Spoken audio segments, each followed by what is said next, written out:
Fentanyl. It could be hiding anywhere, including in your house, including in your medicine cabinet, or maybe at a friend's house when you're hanging out, playing games, and get offered a pill. Don't take chances. If a drug didn't come from a pharmacy directly to you, you can find fentanyl using a simple strip you can pick up at your local pharmacy. Don't take it until you test it, because fentanyl can be hiding anywhere.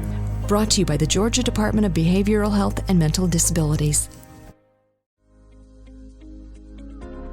With New Year's resolutions, many of us will make a vow to eat healthier, and that's a good thing. But what about our beloved pets and their nutrition? Greetings, naturopathic Dr. Dennis Black here, and I'm on a mission to provide better nutrition for cats and dogs because truthfully, all pet food is dead food, which is why we created Rough Greens and Meow Greens in the first place. We bring their food back to life with live vitamins, minerals, probiotics, enzymes, omega oils, antioxidants, and so much more. All in a tasty formula that your dog and cat will love. You can improve your pet's coat, digestion, energy, and have less vet bills. Let 2025 bring a new year and a new pet. Get a Jumpstart trial bag, normally $20. Get a 100% discount with promo code BESTFRIEND. You discover the shipping. Go to roughgreens.com, use promo code BESTFRIEND. Bring your pet's food back to life with Rough Greens. So good, your pet will ask for it by name. If you're a maintenance supervisor for a commercial property, you've had to deal with everything from leaky faucets to flickering light bulbs. But nothing's worse than that ancient boiler that's lived in the building since the day it was built, 50 years ago. It's enough to make anyone lose their cool. That's where Grainger comes in. With industrial-grade products and dependable fast delivery, Grainger can help with any challenge, from worn-out components to everyday necessities. Call, click Grainger.com, or just stop by. Grainger, for the ones who get it done. It's the Opperman Report. And now, here is investigator Ed Opperman. Okay, welcome to the Opperman Report. I'm your host, Private Investigator Ed Opperman. Now, you can find me at Opperman Investigations and Digital Forensic Consulting. And you can just contact me by emailing oppermaninvestigations@gmail.com. We have a returning guest today, Hugh Turley. We've had him on several times before. The first time I met him was about Vince Foster. The man's an expert on Vince Foster. His report on Vince Foster has been included in the official Star Report. He's done an investigation into the death of Thomas Merton. Thomas Merton's Betrayers, the case against Abbott, James Fox, and author John Howard Griffin, and a previous book called The Martyrdom of Thomas Merton, an investigation. He's many books about Vince Foster. He's a magician. If your rabbit is missing, it could be in his hat. You can check with him on that, Hugh Turley. He's part of a book called with the Dean. What's his name again? David Martin. I was going to call him Dean Martin. I saw a picture of Dean Martin earlier. David Martin, The Murder of Vince Foster, that book there, The Assassination of James Forrestal. They're part of a website called FBICoverup.com. Mr. Hugh Turley, are you there? I am here, Ed, and thank you for reminding me that I can find things on Patreon, because I forgot about that. And I can search it, so I'm going to be doing that. Thank you for reminding everybody. It's so otherwise it's impossible. You can use I know. Yeah, Dogpile. You can find it, but Google, forget it, man. It's like I don't exist on there. Right. Remind the audience, though. And plus, we also support the Ed Opperman Show. We subscribe at Patreon. Very important to do that. Let me tell you guys, Hugh Turley is a great friend of the show, and he's a great friend of me. He's been very good to me over the years, and he's been helping me book guests more recently, too. But you, remind the audience about yourself. Who is Hugh Turley? Ed, I'm a professional magician and entertainer, and I've been living in the Washington, D.C. area. I call it the Logic-Free Zone for over 50 years. And I have performed everywhere in this town, all the embassies. I used to go to the White House, but I think I've been banned from there. Some of the things I've investigated ruffled the feathers of the FBI and the Justice Department and the news media here. But I used to rub shoulders with the big shots in town. They didn't want to shake my hand. So that's what I have. I made a living in the deception business. But the knowing magic, I mean, people think it's just entertainment, but there's a common thread in all magic tricks. There's one thing they all have in common, every trick, and that is a lie. There's a lie in every magic trick. And just like in humor, and I don't know if people don't know this either because I do comedy, but there's always an element of truth in every thing that's funny. If you find a joke or something, there'd be some truth in it. So it's just a universal thing. But I have been good at spotting lies because I do it professionally. I do it for fun and for comedy, but I am good at recognizing things that aren't quite right, and that's how I got into the story we're going to talk about today. Which is the death of Ernest Hemingway. We were talking off the air, and I said I was down at the Hemingway House in Key West, Florida, which I recommend everybody go visit the museum down there. It's a beautiful tour. You see those six-toed cats all over the place. And there was a fellow taking a tour who was writing a book, and he says, Hemingway's suicide was driven by Hoover. Hoover drove him to commit suicide. And I says, what? I Googled it. There's a book about it, too. And I mentioned it to you, and the first thing out of your mouth is, hey, Ed, you know they chopped up that shotgun and they cut it into pieces? I says, what? Yeah, well, yeah, what? What do you got on Hemingway, my friend? Well, I got a couple of these. Since you mentioned the tour in Florida, I have to add this to your listeners and yourself. In preparing for this show, I was looking for some things I'd found before online, and I found that there's a virtual tour of the Hemingway house in Idaho. Ooh. It's on YouTube, and you can find it. It's just about 15 or 20 minutes, but you can see the whole house, and they walk you through. And since we're going to discuss the house where he died today, after the show, people want to go on YouTube and look up the virtual tour of the Hemingway house in near Ketchum, Idaho. They can take a look at that house. So how'd you get started on this Hemingway conspiracy? Okay, well, I got started on this because I was listening to C-SPAN radio. They used to have a program like, I think it was called Book Notes or something. They had a thing about American authors, and they were talking about Hemingway, and I used to listen to the radio in the background. And there was a woman on there named Susan Beagle. She's a Hemingway scholar, and I've emailed her just recently, so she's still around. She's a college professor, but she's an expert on Hemingway. And she was being interviewed on this program, and at some point someone asked her about the shotgun that Hemingway was killed with. And she said that it had been cut up and buried. And I was like, what did you say? Wait a minute. Why would somebody do that? And I'm trying to picture in my mind, were you using a hacksaw? I mean, how do you do that? And why would you do that?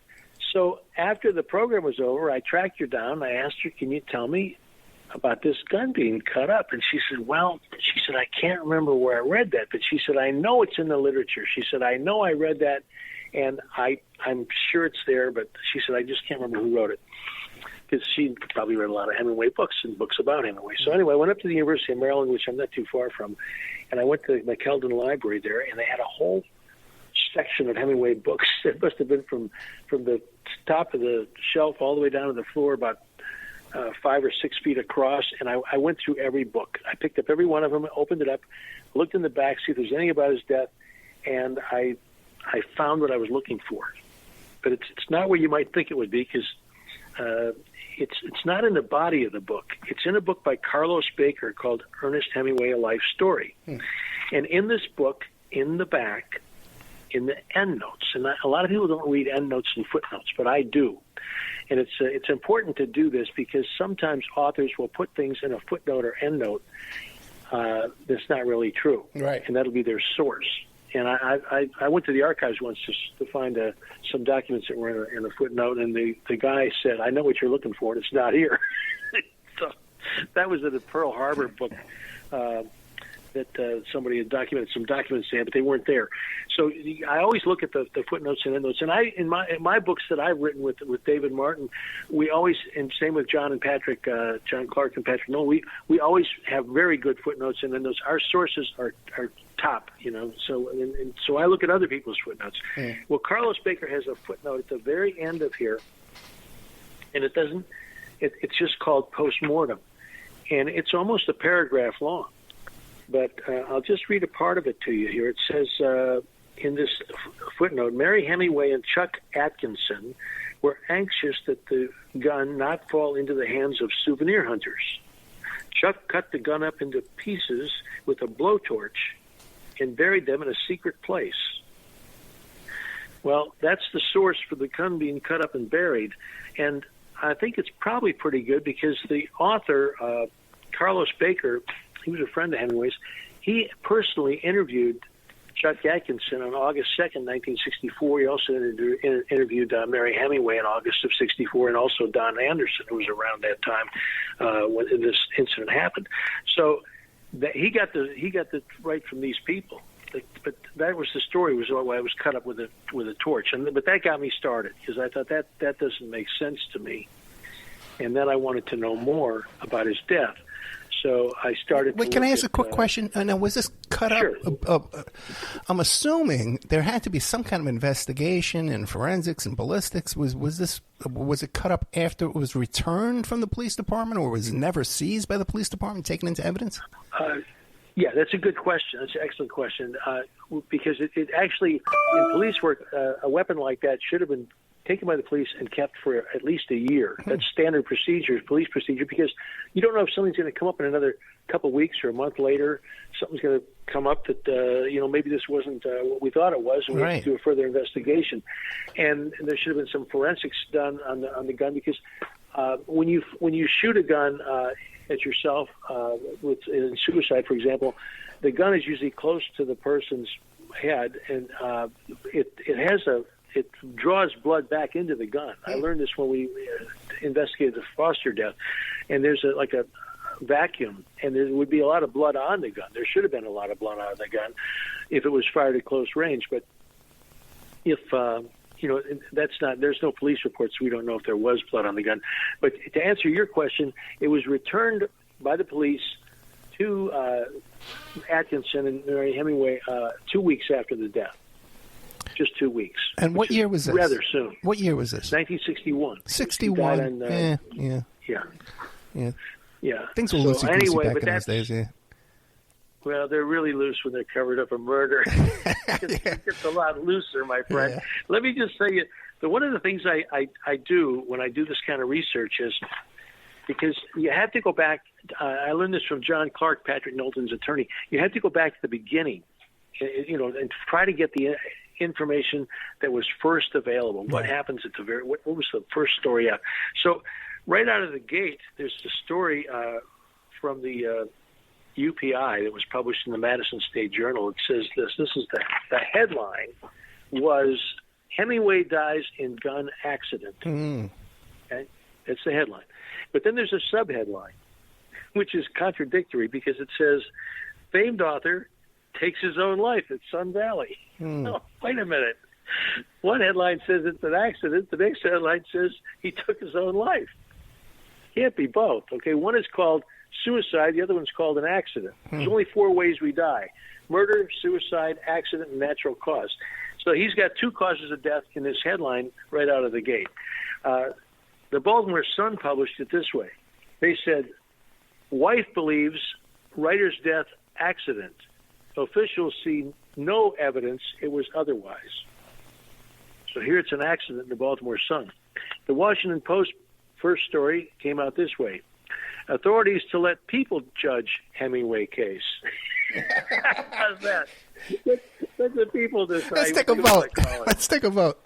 Exactly. That's the Washington Post. Yeah. Now, about a week later, on July 9th, the New York Times published a story because they interviewed Mary Hemingway, the widow, on July 8th. But she only interviewed him on this condition. She would talk to 4 reporters if they submitted their questions in advance. And she changed her story because originally she said he'd been cleaning his gun and accidentally killed himself. But now she said he was only looking at it when it discharged. Of course, she's not in the room. She's sleeping upstairs. Anyway, she also said this in the New York Times story, and this is really significant, I think, because it's an early story. Because later the story becomes suicide. He was depressed. But in the New York Times on July 9th, when she was interviewed on July 8th, she said that she was convinced that he was not despondent and it was an accident. It's pretty interesting. Because later she would... You know what's interesting too, because with the overdose of Margot Hemingway too, it was the same kind of situation. First of all, it was an accident, then it was suicide, then the family was denying it was suicide. Same kind of situation there. Right, there's something wrong with it. You know, I got a book. Maybe you're familiar with it because you're an investigator. But there was a book. It's used by police academies. It's used by the FBI Academy at Quantico. I first encountered this book when I was looking into Foster's death with Patrick Knowlton, his attorney. It's by Vernon J. Gebert. It's called The Practical Homicide Investigation. This book is 3 inches thick. It's huge, and it's used to train people to do homicide investigations. And in this book, the latest edition came out in 2015, and Gebert added a new section here. He calls it the staged scene. And Gebert says when a scene is ambiguous, and it, like in the case of Thomas Merton, they said it was an accident or it was natural cause. It's either one or the other, and it's sort of unclear. He said that Gebert says that's a sign that something's wrong, and it's a staged scene. And this is what we have in Hemingway's case, because initially it was called an accident or accident/suicide. We don't know. We'll let the people decide. So when you have a case that's ambiguous, according to Gebert, that's a red flag. It's got to be one of 4 causes: natural cause, suicide, homicide, or accident. If you've got 2 of them. Fentanyl. It could be hiding anywhere, including in your house, including in your medicine cabinet, or maybe at a friend's house when you're hanging out, playing games, and get offered a pill. Don't take chances. If a drug didn't come from a pharmacy directly to you, you can find fentanyl using a simple strip you can pick up at your local pharmacy. Don't take it until you test it, because fentanyl can be hiding anywhere. Brought to you by the Georgia Department of Behavioral Health and Mental Disabilities. With New Year's resolutions, many of us will make a vow to eat healthier, and that's a good thing. But what about our beloved pets and their nutrition? Greetings, naturopathic Dr. Dennis Black here, and I'm on a mission to provide better nutrition for cats and dogs because, truthfully, all pet food is dead food, which is why we created Rough Greens and Meow Greens in the first place. We bring their food back to life with live vitamins, minerals, probiotics, enzymes, omega oils, antioxidants, and so much more. All in a tasty formula that your dog and cat will love. You can improve your pet's coat, digestion, energy, and have less vet bills. Let 2025 bring a new year and a new pet. Get a Jumpstart trial bag, normally $20. Get a 100% discount with promo code BESTFRIEND. You just cover the shipping. Go to roughgreens.com, use promo code BESTFRIEND. Bring your pet's food back to life with Rough Greens. So good, your pet will ask for it by name. If you're a facilities manager at a university, you know students rely on the cafeteria for breakfast, lunch, dinner, and the occasional late-night snack. So when a dishwasher breaks down and dirty plates pile up, the mess hall can turn messy in the blink of an eye. Enter Grainger. With over 1 million industrial-grade products and fast delivery, the product you need now is never far away. So you can turn that dishwasher back into a lean, clean washing machine. Call, click Grainger.com, or just stop by. Grainger, for the ones who get it done. At the same time, Gebert says, look out, you better take a careful look at this because there's something not right. It can't be 2 causes of death. So that was coming out of the gate. Now, Mary Hemingway, the widow, wrote a book in 1977 where she said that she did not tell the truth in the beginning when she said it was an accident. Well, wait a minute. Now she's changing her story. Well, that's not good either. And she really, frankly, she should have been a suspect because she's in the house at the time someone dies violently from a gunshot. She's a spouse. This is someone that police need to talk to. Usually when there's a death of a family member, the police go to make notification. Of course, she's already there, but they want to talk to the family. They want to interview them. Well, she wasn't available for interview because she left the house immediately, and she went to see their friend that I mentioned earlier that cut up the gun, Chet Atkinson, and they took her to the doctor where she got some sedatives, and then she went and stayed at his house, and she didn't talk to the police until the following day. And even then, her statement to the police came through Atkinson. He delivered her statement to the police. Well, see, the police need to talk to her. And she should have been a suspect because she's a beneficiary of the estate. She's going to get all the royalties and inherit everything.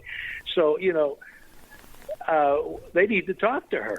But you Charlie, let me ask you a quick question though. This little town in Idaho where this happened, like how large was the police force in 1961? Like a couple of sheriffs. It's small. Yeah. It's small. Yeah. It's the sheriff that came out. Yeah, one or two guys, right? Yeah. Yeah. Yeah.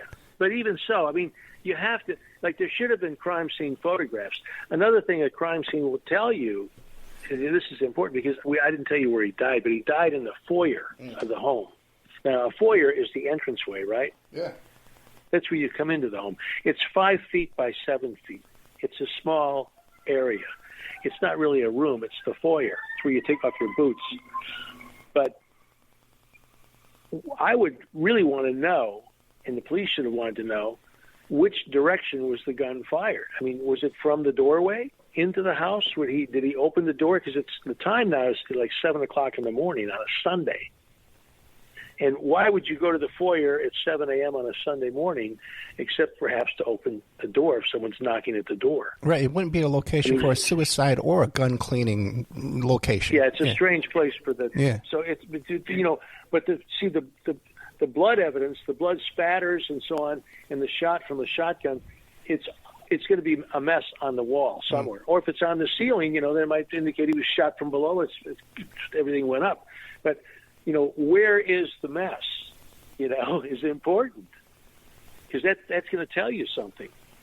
But see, we don't have any of that because they didn't take any crime scene photographs and they didn't write a report. There was no report. And there was no inquest. The coroner said, well, we don't need an inquest. Frankly, what they said was that Mrs. Hemingway said it was an accident. We're going to go with that. That's what they said. And that's strange. Let me tell you a little bit about the timeline, though, because I need to sort of tell you what's going on here and how this happened. Because Hemingway was, well, he was quite a character, but he was under surveillance from the FBI. Right. Okay. From the 1940s. And if people want to look online, there's a place called The Vault, and then FBI reports.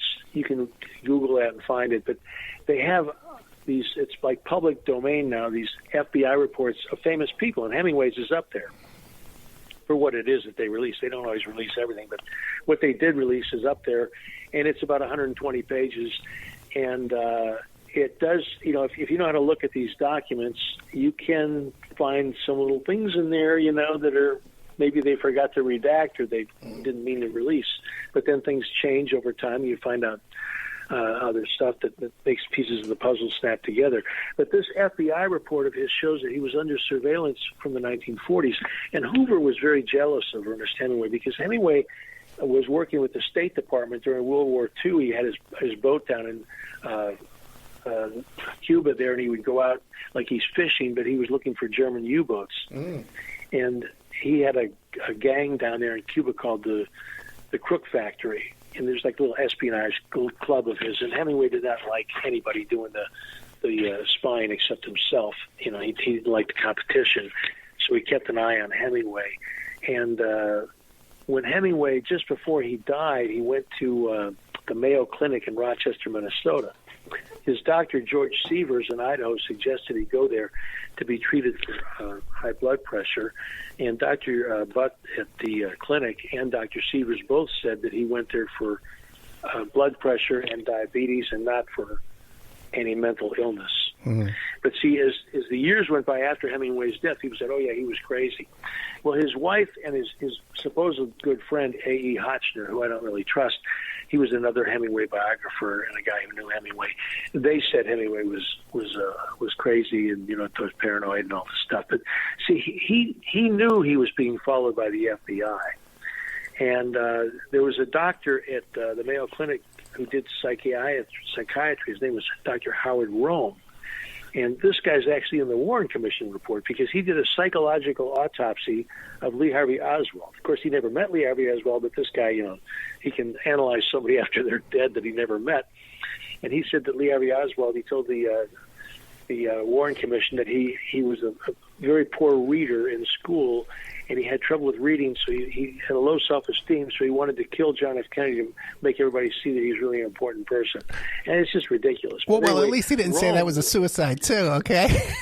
No, but Rome was, I mean, this guy is, he's working with the feds on covering up the JFK assassination and blaming Lee Harvey Oswald. Well, when Hemingway was at the Mayo Clinic, Rome was an informant for the FBI and keeping the FBI office in Minneapolis informed of what's going on with Hemingway at the clinic. Well, anyway, Hemingway gets released, and he goes back to Ketchum, Idaho, with his wife, Mary. And he went back by car, and he had a sparring partner because Hemingway liked to box. He had a sparring partner named George Brown, and Brown drove the car. So the three of them went back. Hemingway sat in the front seat with Brown. Mary was in the back seat, and they drove, I think it took 5 days. They left around the end of June to get back to Idaho. And once they arrived, they went out to dinner. This is the night before he dies. And this passage is from, when I learned this from Mary Hemingway's book, and this really, really rings true with me. Let me tell you what she said. She said that they went to this restaurant. It's called Christinia. Anyway, at Christinia restaurant, it's across the street from Chet Atkinson's motel, and he had like a little shopping center, strip shopping center there. He's the neighbor that buried the gun. So they're across the street at the Christiana restaurant in Ketchum, Idaho, and Mary wrote that they wedged into a small far corner table. Okay? And this is, I know why you sit in the corner table of a restaurant. And it's the gangster seat. I did this with Patrick Norton. Pardon me? The gangster seat. Exactly. Exactly. And see, Hemingway, and I did this with Patrick Knowlton and John Clark because we were tailed by the FBI. And they used to, when they follow you, it's what they call overt surveillance. They want you to know that you're being followed. So you see these agents, and they're doing it to spook you. Well, if Hemingway's sitting in that far inside corner seat, I know what he's looking for, right? I thought, this isn't good. So anyhow, she said in her book that when they were sitting there, Ernest asked the waitress, Susie, the regular waitress, who these guys were that just came in, because it's a Saturday night and it's late, and two guys come in, and he said, "Who are they?" And she said, I think they're probably just a couple of salesmen from Twin Falls. And Ernest Hemingway muttered, "Like hell they are. If they were salesmen, they'd be home." He said, "They're the FBI." Now this guy he's nobody's fool, okay? And I think he was right on the money, because he was, you can see his FBI file. They're following him all the time, right? Dr. Howard Rome is reporting on him. So, he can spot the agents when they come in. That's why he's sitting in the corner table. Especially a small town like that, yeah. New faces, yeah. Oh, yeah. They're not there to, she's the waitress. Yeah. They're not salesmen on a Saturday night. They're not out on the road. They're home. And Hemingway knew that. So, of course, the next morning, that's Saturday night, the next morning, he's shot at 7 a.m. Oh, really? So I have to wonder where are these FBI agents the next morning, I'm wondering, right? And of course, one of the things the FBI liked to do was to intimidate people and to blackmail people. And if that doesn't work, they'll kill you. They kill Martin Luther King. They'll kill people. Yeah, they were trying to drive a king to suicide too. They try and drive you to suicide too. And if that doesn't work, right. then this is what they tried to do with Patrick Knowlton. They tried to make Patrick Knowlton paranoid, and because they were following him around all the time. And even when he wasn't being followed, if somebody stared at him, he thought they were following him. It was really cruel. But this is a technique that's done. Now, I found in these documents, a year and a half before Hemingway was shot, the U.S. State Department memo was written that said it's unfortunate that a person of his position and reputation should publicly take a position that displays strong criticism of his government and compatriots. Well, see, he was a dissident. And, if you're a dissident in our country, a lot of people don't realize this, you can get yourself targeted by these alphabet agencies. So they listed him, the FBI listed him as a subversive, and some officials considered him an enemy of the state. Now, these officials would be willing to collaborate with Hemingway's, widow to cover up a murder, because, journalists would cover it up, but his widow was a journalist. Mary Hemingway was a journalist. And you really can't trust this woman because she and Hemingway were both married when they started dating and ended up getting married. So they're not trustworthy people here. Yeah, Hemingway was married 4 times. Yeah, 4 times. Yeah, but there's not a shred of credible evidence to suggest that he killed himself. I mean, there just isn't any evidence of that. So the first one of the UPI stories that first came out, the first official statement from the coroner said that he died at 7:30 at his home, and his wife thinks it was accidental while cleaning his gun. So that's the first story. And then the UPI reported that the officials did not see any gun cleaning equipment in the room. Well, there wouldn't be any in the foyer anyway. But the following day, the United Press International asked McGoldrick, this guy's the coroner, they asked him if the self-inflicted gunshot wound was, did he kill himself or was it an accident? And this is what he said. This is a direct quote from the coroner. He said, "I wasn't there, so I don't know. Maybe the truth will never be known. No one saw it. The family's willing to let it go that way, and that's all right with me. The wife thinks it was an accident." So see, right out of the gate, this thing was an accident. It was not a suicide initially. Initially, it was an accident. But over time, it changed. And I told you about that New York Times story that was on July 9th. Well, later, Time magazine would change the story and say that the death was not an accident. This is July 14th, so this would be almost 2 weeks after the death. The Time magazine, usually the magazines, the newspapers came out daily, but the magazines would come out monthly. Monthly or weekly. I think Time magazine was a weekly. But on July 14th, they have more time to gather the story, more time to get the evidence. So Time magazine wrote a story on July 14th that said that the death was not an accident, but a suicide. Well, okay, let me ask you this, Hugh Turley. What was the new information they got? Who were they talking to? They didn't have any new. Yeah. They didn't have any. Yeah. This is what Time magazine said. They reported in Time magazine that Mary Hemingway insisted in July 14th issue that it was an accident. But Time magazine said, and they put this in quotes, I'm quoting Time magazine, they said plainly it could not have been. See, people didn't think he could have accidentally killed himself because the guy was very familiar with guns. Right. He was a hunter. He used all kinds of firearms. And by the way, this gun that he was shot with was a Boss. It's called BOSS shotgun, and they're made in England. And this was a custom-made gun for Hemingway that was silver inlaid with real silver. This is a very valuable piece. I mean, it's worth tens of thousands of dollars. You don't cut it up and bury it. Okay? Let me ask you this. Did you look into any statistics? Because I know if you're cleaning a weapon, an accidental discharge may be common. But how many of those accidental discharges result in a death? I would assume. I don't know. I would assume very, very low, especially with a shotgun. Because when you're cleaning, you got that long rod. You're pumping it up and down with little cloths and stuff like that, little brush. You're spraying and stuff. Yeah. You know what I mean? So if it goes off, you got a rod in there. You know what I mean? What else are you cleaning on this thing? That trigger? Yeah, it's not. Yeah, it's just not believable to me. Fentanyl. It could be hiding anywhere, including in your house, including in your medicine cabinet, or maybe at a friend's house when you're hanging out, playing games, and get offered a pill. Don't take chances. If a drug didn't come from a pharmacy directly to you, you can find fentanyl using a simple strip you can pick up at your local pharmacy.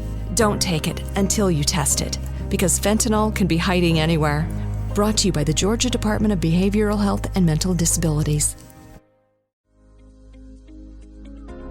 With New Year's resolutions, many of us will make a vow to eat healthier, and that's a good thing. But what about our beloved pets and their nutrition? Greetings, naturopathic Dr. Dennis Black here, and I'm on a mission to provide better nutrition for cats and dogs because truthfully, all pet food is dead food, which is why we created Rough Greens and Meow Greens in the first place. We bring their food back to life with live vitamins, minerals, probiotics, enzymes, omega oils, antioxidants, and so much more. All in a tasty formula that your dog and cat will love. You can improve your pet's coat, digestion, energy, and have less vet bills. Let 2025 bring a new year and a new pet. Get a Jumpstart trial bag, normally $20. Get a 100% discount with promo code BESTFRIEND. You just cover the shipping. Go to roughgreens.com, use promo code BESTFRIEND. Bring your pet's food back to life with Rough Greens. So good, your pet will ask for it by name. If you're a facilities manager at a university, you know students rely on the cafeteria for breakfast, lunch, dinner, and the occasional late-night snack. So when a dishwasher breaks down and dirty plates pile up, the mess hall can turn messy in the blink of an eye. Enter Grainger. With over 1 million industrial-grade products and fast delivery, the product you need now is never far away. So you can turn that dishwasher back into a lean, clean washing machine. Call, click Grainger.com, or just stop by. Grainger, for the ones who get it done. I mean, it started for me with the gun being cut up and buried. But then, you know, if you start to read the later materials, the further you get away from the death. Now, initially it's an accident, and the coroner said, we're going to go with that because that's what the wife said, so we're going with that. Well, that didn't last too long. It changed. And then once the suicide story started to take root, then everybody said, oh, he was depressed. Oh, my gosh, he was so depressed. And everybody's saying he's depressed. And see, Hotster and the widow, when they wrote their books later, they would say that he thought he was being followed by the FBI. Well, guess what? He was. Because, see, when they wrote their books, these FBI documents had not been released. Now, the other thing is the little twist on the FBI that got me. I wrote an article about this death I first researched it in 2002, but I didn't really write anything about it until 2009. And I wrote that for our little community paper, but they always limited me to 500 words, so it was a pretty short article. But what brought it back up to me in 2009 was a book that came out by three guys. It was titled "The Rise and Fall of the KGB in America," and it was by three authors, and a guy named Haynes, Klur, and Vasiliev. And their book was based on newly released KGB documents. And this is kind of interesting. This is stuff nobody knew before. But, of course, probably J. Edgar Hoover knew, but if anybody knew, he would know, or the CIA would know. But anyway, these newly released KGB documents revealed that Hemingway had made some overtures to the KGB, that he would be willing to help work with them. And they even gave him a code name. I don't know what the code name was. He had a name, Argo, A-R-G-O. That was going to be his KGB code name. But he never really did anything for the KGB. The KGB said, no, nothing ever came. You know, we never found any use for the guy, so we never used him. But well, real quick, he had a contact. Where did you get that information, though, from with the KGB? It's from this book. The book is called The Rise and Fall of the KGB in America by Haynes, Klur, and Vasiliev. Gotcha. And they conclude that you can find this. If you look up my name on the internet, Hugh Turley and Hemingway, right, this article will come up. It's at Dave Martin's website. Gotcha. He's got the article up there. But you can find, and you'll see references to this book. So the KGB connection kind of interested me because I thought, well, you know, this would be a reason why the FBI might be following him. This would be, maybe they were KGB agents, or maybe they were CIA agents. I mean, I don't know who's following him the night before he's shot, but it could have been any one of these agencies, you know. Who knows? But it just added a little something that got me back interested in it again, was the KGB angle of it, because I never knew about that until 2009. But that sort of resurrected the story for me again. And then I heard something. I'm always learning. You know, Mark Twain had an expression that he said we're always improving the quality of our ignorance, right? So, that's a good. And I am doing that. I'm telling you. So I just found out when I started looking into Hemingway again that he was a Catholic guy. Mm. Did you know he was Catholic? I would assume. You know, in Spain. You know. Well, he was baptized. He was actually raised in a church this Christian church in the I think the name of it was denomination was. It was a denominational church outside of Chicago. But he was baptized during World War I when he was injured by a priest. And then I started to look into his Catholic connection because I stumbled on this, and this is kind of interesting because we're coming up on the Easter season and Passover and Good Friday. And Hemingway actually wrote a 4-page play about the crucifixion of Christ. This is pretty much unknown. My brother was an English major, and I told him about it. He said, wow, I never heard of that. Well, the title of it is Today is Friday, okay? And I thought it was interesting that Hemingway wrote a play about the crucifixion of Christ. And it's the setting of the story is 3 Roman soldiers are going into a bar after the crucifixion, and they're going to have a couple of drinks and talk about the day. And the bartender is a Hebrew guy named, they call him George. That's Hemingway's style. But the title of the play is Today is Friday. And I don't think Hemingway would have written this if he didn't have some Christianity in his blood. He was also close to John F. Kennedy. Kennedy, by the way, quoted Hemingway in the first sentence of his book, Profiles in Courage. He quoted Hemingway, who said that courage is grace under pressure. And John F. Kennedy sent Ernest Hemingway a personal invitation to his inauguration. They were good friends, and they corresponded. In fact, all of Hemingway's papers are at the John F. Kennedy Library in Massachusetts, in the Presidential Library. That's where Hemingway's papers are. So anyway, Hemingway's second wife was very Catholic, and I think it was through her that he became more Catholic. They said he often went into churches and would light candles and pray. And in this play that he wrote, these soldiers are talking about, this guy on the cross. The first guy says, well, he's pretty good up there. I thought he was, we've seen a lot of these guys, and this guy was pretty good. It's like he was a prize fighter or a bullfighter or something. But there's 3 characters. The one soldier, the first soldier, is the one. At one point, he says, "Did you see me slip the old spear into him?" And the second soldier says, "You're going to get into trouble someday doing that." And the first soldier said, "It was the least I could do for him. I tell you, he looked pretty good up there to me today." Well, I didn't know this, but one thing leads to another. The soldier that stuck the spear in the side of Christ ended up converting to become a Catholic. That's right. Yeah. And he's a saint. There's a statue of him at St. Peter's in Rome. Longinus, I think his name is. He's a Roman soldier.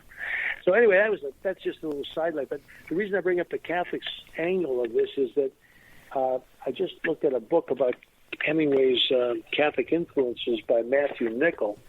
And Nichol's kind of going with the suicide story, but Nichol argues that Hemingway wasn't really Catholic because Catholics don't approve of suicide. He didn't think Hemingway would kill himself if he was Catholic. So he's arguing that he's not a Catholic because he committed suicide. But see, Nichol is going with the suicide. But see, you could turn that argument the other way around and say, well, maybe Hemingway didn't commit suicide because he was influenced by the Catholic faith. So that would be an argument the other way. You can argue it either way if you want. But then you Turley, let me ask you this, okay? The death takes place in his own house, in his own doorway, with his own gun. Now, the wife, Mary Hemingway, she would have to know if there was a knock on the door, the doorbell rang, someone's at the door and shows up at the door. And then they would have to somehow obtain his weapon from him and use it on him. But are there conclusive ballistics that that's the weapon that was used?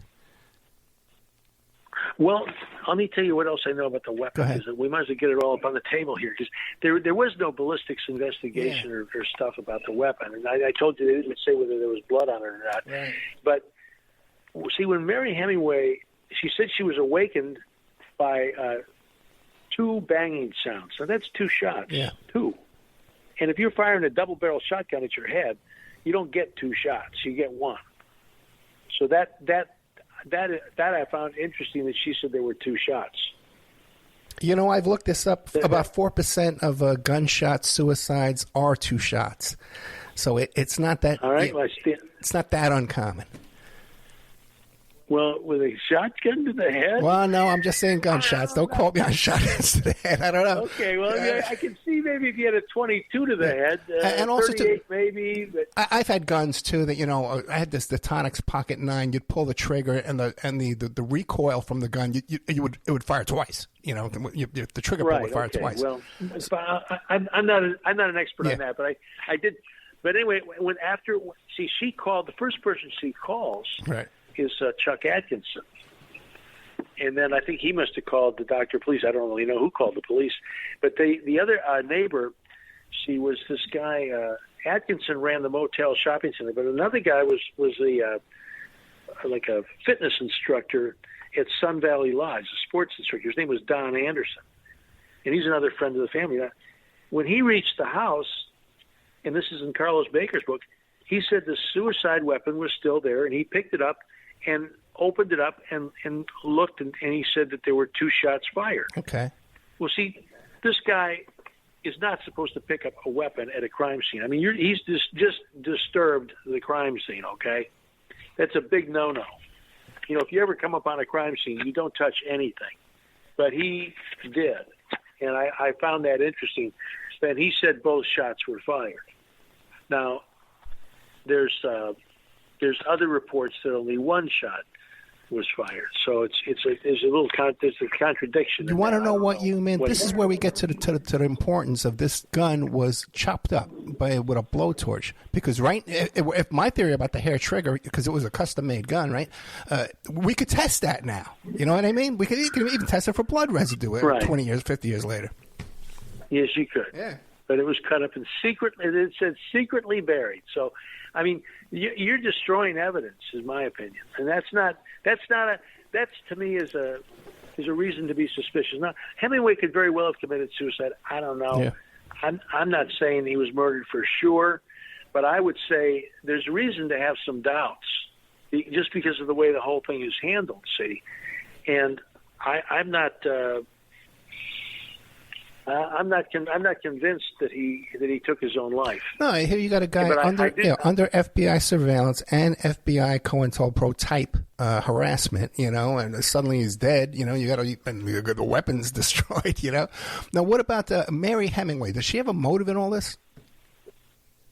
Oh yeah, and well that your question about Mary Hemingway brings back to the other question I wanted to ask you, because in your previous question I didn't really get to it, but you said, how would they get his gun to shoot him, right? Yeah, right. That's a good question. And now you bring up Mary Hemingway. Well, I told you she should have been a suspect because she stood to benefit big time from his death. And of his 4 marriages, hers was the longest. So it would pass the expiration date. It may have been just about over anyway. Yeah. And they weren't sleeping in the same bedroom. They had separate bedrooms. Oh, really? Okay. Yeah. So, I mean, when he got up and went downstairs, to get to the door, and then, you got to believe her story. Well, I was awakened by the shot. She may have been awake and heard him go downstairs with someone. She may have heard the knock on the door, but she knew who it was because she gave them the gun earlier, So she may have provided the gun to the killers. We don't know. You know what else, too, man? Even should have been a suspect, okay? Yeah, even a sheriff, in a small one-pony town could pick up a recently fired shotgun and tell you if it was just cleaned that day or it was in the process of being cleaned. That anybody could see that. You could smell the oil on it and stuff like that. You'd see the cleaning tools around. Right, but see, these conclusions that are reached, like accident or suicide, they don't have any evidence for that. You have to have, where does the evidence, like I said earlier, the direction of the shot, was it fired from the doorway or was it toward the doorway? I mean, was there blood on the door? I mean, was the door open when they came? I mean, when they found the body, was the door open or was it closed? I mean, I don't know. There's just so many unanswered questions. But see, when you don't do a proper investigation, the Practical Guide for Homicide Investigation by Gebhardt says that every scene should be treated as a homicide until homicide can be ruled out. Okay, that's standard police procedure. That's in the homicide textbook of tactics and procedures for forensic techniques.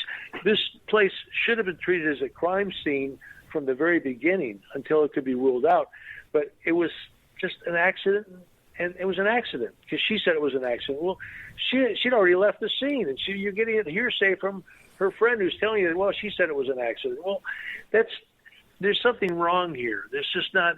And, of course, our news media has covered up the truth about a lot of crimes, especially if the crime is committed by the state, and the state has got this guy under, and the surveillance of Hemingway by the FBI is illegal. This is an illegal surveillance of a man, for decades. That's unwarranted. I mean, it's illegal. So they're doing illegal stuff to the guy already. They would be suspects. Yeah, and but of course, in a country like we live in, you can get away with it. They harassed and intimidated Patrick Knowlton, who was a grand jury witness in Washington, D.C. in broad daylight. He was set to testify about the death of Vincent Foster and tell everybody that his car was not at the scene where he allegedly drove and killed himself. I mean, you got witness intimidation in this town of Washington, D.C., and the guy that was in charge of it is Brett Kavanaugh. He's now in the Supreme Court. I was just going to say that, yeah. I was just going to say that. This is why when I look at this thing, I'm thinking, okay, I've seen this before, okay? I've seen the FBI follow people before. I've seen the intimidation before. I've seen them cover up a murder before. There's no reason not to believe that this could also be a murder. There's no... Fentanyl. It could be hiding anywhere, including in your house, including in your medicine cabinet, or maybe at a friend's house when you're hanging out, playing games, and get offered a pill.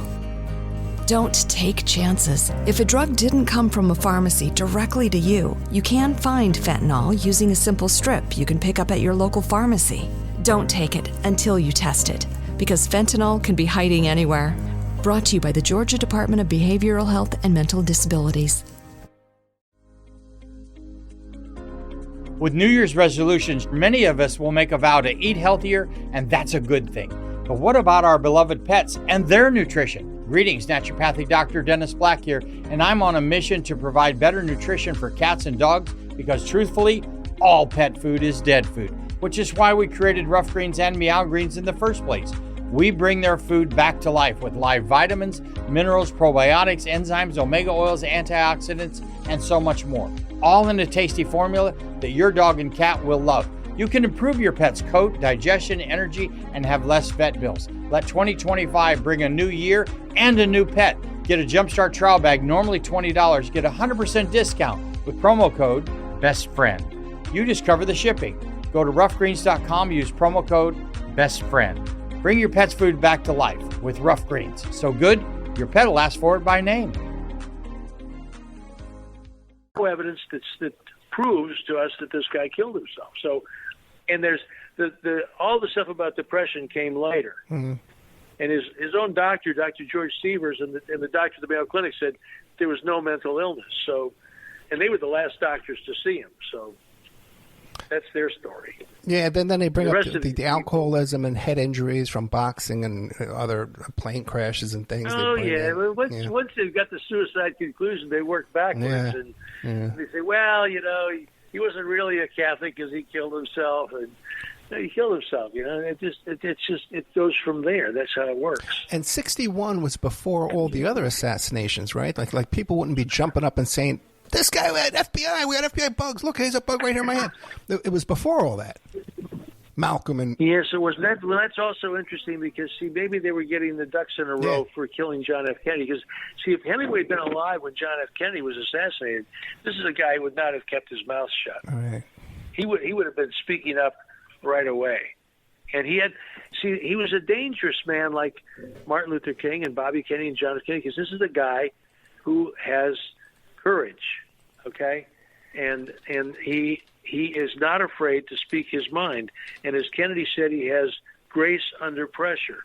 That's a quote from Hemingway in Profiles in Courage. And this guy, like Thomas Merton, he had an audience. I mean, when Hemingway spoke, people listened. People knew him. He was a famous author, so he had a platform. Now, you could say something or I could say something, but nobody, you don't have the audience of Ernest Hemingway or Thomas Merton. Not yet. I'm working on it. So we're working on it. I mean, there's a famous quote from Paul Goodman. He said, in America, you can say anything you want as long as it has no effect. But see, Hemingway was a guy who had an effect. And I think this was also around the time of the Bay of Pigs fiasco. And he had connections to Cuba, and he had friends in Cuba. And I don't think he was going to be sit quiet about that either, that was something that... at the time, did anybody raise suspicions at the time? Of Hemingway's death? Yeah. No, not even a peep. No, everybody, we believe what the newspaper said. I mean, even if they said something as ridiculous as the Washington Post said, well, what did the headline say? Authorities will let the people judge Hemingway case. They actually published that. Let the public decide if it was accident or suicide. Well, that's not how it's supposed to be done. And you know, they come up with these conclusions of a suicide or an accident, and they don't have to provide any evidence. I mean, the news media says this is what happened, and that's it. And most Americans trust, at least in those days, they trusted the press. That, you know, if there was something wrong, they'd tell us. You know, well, I think most people are getting wise to that. If there's something wrong, they're not telling. Yeah, you think so? I don't even know about that anymore. But listen, we only got a couple of minutes left. Is there anything else that you'd like to throw in here with this Hemingway? Yeah, it's kind of depressing, man, to think that they killed Hemingway. You know? Yeah. Well, but you know something? I told a friend of mine once. He was a good friend too. This is my friend Pierre. I said to him, you know, Pierre, I said the truth is very disturbing. And he said, yes, it is, Hugh, but he said, it's liberating. It's liberating. I think that's the important thing. That's why the truth is so important to me. It is liberating. So I'd rather know the truth than to be ignorant. And that's why I wrote these books with Martin, the martyrdom of Thomas Merton, an investigation, and we wrote a second one, Thomas Merton's Betrayers, the case against Abbot James Fox and author John Howard Griffin. And that's why Patrick Knowlton and I worked with John Clark and tried to get the truth out about, you know, the FBI cover-up in our own country. You know, and our website is FBIcoverup.com. There's a hyphen between cover and up hyphen. But yeah, it's liberating to know the truth. And see, if I hadn't done my research on these other cases, the things that are wrong with this case wouldn't pop up to me. I wouldn't recognize all of the things that are wrong here. And do you have this book by Vernon Gabraith, Practical Homicide Investigation? No, I do not. No, I was never really much homicide work in my career. It's pretty. Well, I'll tell you something. It's pretty depressing. I don't know why anybody would get in this field because if you look at the pictures in this book, I mean, I wouldn't be able to go home at night and look at this stuff, and I wouldn't be able to sleep. I would carry it with me for days. But Gabraith has a very nice thing in the very beginning of his book, the very first page. It has a quote from the fifth commandment of the Holy Bible. It says, "Thou shalt not kill." And then he does his little thing about an oath about a homicide investigator, why their work is so important. And he says at the very end, he says, and remember, we work for God. And I think it's so nice that he puts that in there, because it is important to have homicide investigators that are really professionals and take their job seriously, because they are doing the work for God. And I'm really impressed by Gabraith's book, but sometimes you have to have a book like this to learn about things like gunshot residue and, you know, what should be and shouldn't be at a crime scene, what's missing at a crime scene that should be there. I mean, it's a really excellent book, and that's why they use it at all the police academies. And you talk about those photos. If you look at the Netflix documentary of the death of Danny Casolaro, they show the crime scene in that bathroom, which is blood splattered all over the walls and the side of the tub, and the dark blood in the tub. It just is horrific. But, Mr. Hugh Turley, we are out of time. Check out Murder of Vince Foster, The Assassination of James Forrestal, the FBI cover-up.com. Go back and look at all the archives we've done with Hugh Turley about the Thomas Merton's murder. The Thomas Merton stuff. Well, anytime you got a homicide case, you can call me up and consult with me. I'm not a homicide investigator, but I've learned quite a bit about it over the years, what to look for, it's been fun. Well, I'm definitely going to consult. I always enjoy talking to you. Oh, no, me too, yeah. If I ever have a missing rabbit case, I know right where to look, right in your hat. Okay, my friend. Yeah, well, and that's why I named my rabbit Stu, so I wouldn't starve. Okay, that's a good one, man. Thank you so much, Hugh Turley. Okay, bye. Good night, sir.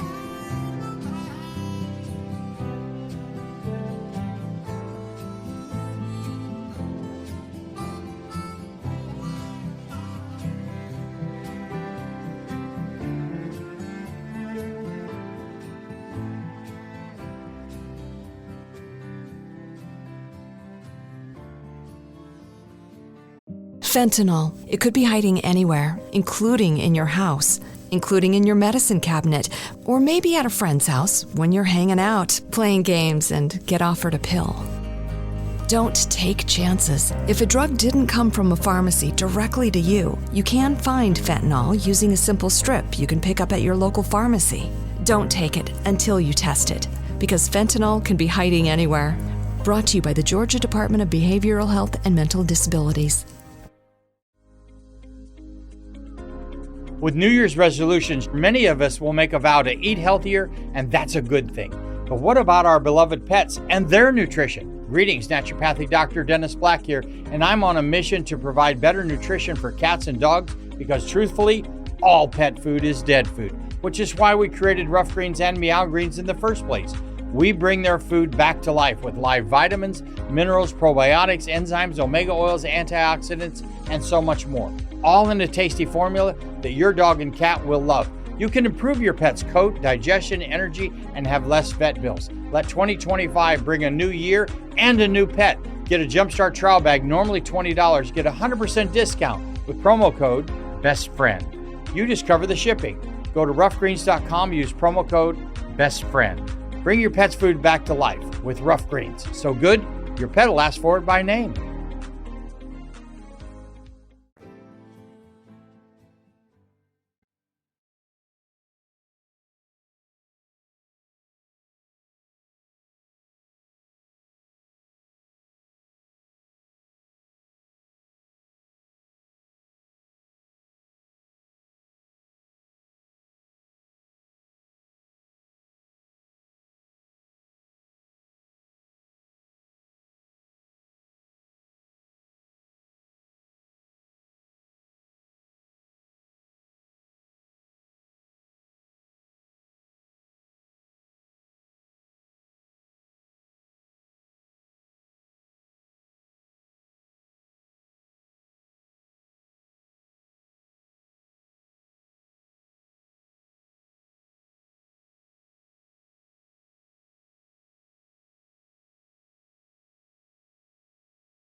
Fentanyl. It could be hiding anywhere, including in your house, including in your medicine cabinet, or maybe at a friend's house when you're hanging out, playing games, and get offered a pill.